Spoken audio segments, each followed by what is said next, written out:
महागाईनं त्रस्त झालेल्या सर्वसामान्यांना मोठा झटका बसलाय। दुधाच्या दरामध्ये वाढ झाली आहे। अमूल दूध आणि मदर डेअरीच्या दुधामागे प्रति लिटर 2 रुपयांनी वाढ झाली आहे। दोन्ही कंपन्यांनी देशभरात दुधाच्या दरामध्ये वाढ करण्याचा निर्णय जाहीर केलाय।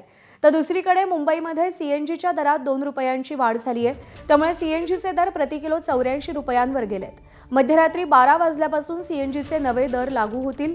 आखाती देशातल्या युद्धामुळे सीएनजीच्या दरामध्ये वाढ झाली आहे।